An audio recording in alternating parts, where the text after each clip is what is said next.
Today's colloquium has been convened to examine the role of moral and spiritual motivation in building trust in organizations. Now that's a bit of a mouthful as a conference title, but it suggests some specific considerations for today's agenda. In the first place, our theme today builds upon last year's colloquium, which was on the topic of building trust in organizations. Last year's discussion not only highlighted how important trust is and how difficult it can be to build, but we also reflected on what makes individuals and organizations trustworthy. That is, what makes them the kind of person or the kind of institution that people should trust. We had some very rich discussions concerning the ethics of organizations and how individuals can give voice to values, but there were lingering questions about the kind of motivations that people have and bring to their organizational environments. Put simply, if I can boil down last year's discussion in one tangent, it's hard to trust somebody who cares only about his or her bottom line. Why wouldn't someone exploit you if they were like that and they had the opportunity? And this is a serious theoretical question, in part because so many approaches to economics, politics, and management take narrow self-interest as a kind of starting point. For example, for my own discipline, I'll cite a few things we read as bread and butter issues when we teach students. The first comes from the first, I think, distinctively modern political thinker, Niccolò Machiavelli, who concludes in his book, The Prince, quote, "One can say this generally of men, that they are ungrateful, fickle, pretenders and dissemblers, evaders of danger and eager for gain." And it's for this reason that Machiavelli counsels in that chapter that it's better to be feared than loved.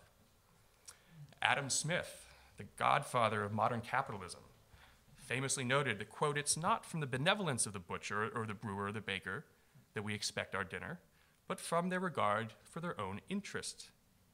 And his friend David Hume remarked that, quote, "Every man ought to be supposed to be a knave and to have no other end in all his actions than private interest.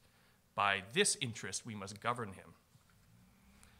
And finally, one of the great American jurists, Oliver Wendell Holmes Jr., taught that, quote, "If you want to know the law and nothing else, you must look at it as the bad man does, who cares only for the material consequences, which such knowledge enables him to predict, not as the good man, who finds his reason for conduct, whether inside or outside of the law, in the vaguer sanctions of conscience." Now, there are good reasons to assume that people are eager for gain, that the economy is driven by self-interest, and that the law will have to deal with bad men and women who care only for material consequences. And the idea is that if we build institutions capable of dealing with these aspects of human nature, we'll be better prepared for certain challenges. We'll be building on solid, although low, ground. Self-interest is something that's very concrete, and it can be easily understood and strategically managed. However, this is ultimately not a fully accurate description of human nature, which even these classic thinkers readily concede. Machiavelli notes in the same chapter that friends who possess greatness and humility of spirit will be faithful. Adam Smith and David Hume both believe that moral sentiments play an essential role in a humane society, and Holmes was committed to an explicitly moral account of the law.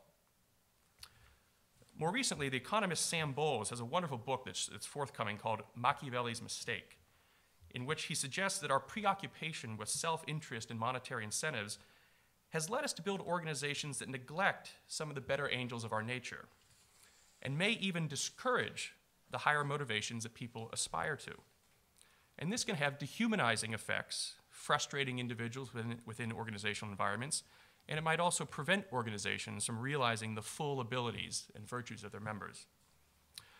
Now, I suspect that many managers have some intuitive understanding of this reality, and perhaps it's fair to say that modern practice is better than modern theory. But the hope is that a better theoretical understanding of the varieties of motivation can help managers and policymakers bring out the best in people and develop organizations that deserve the trust of their employees and their customers.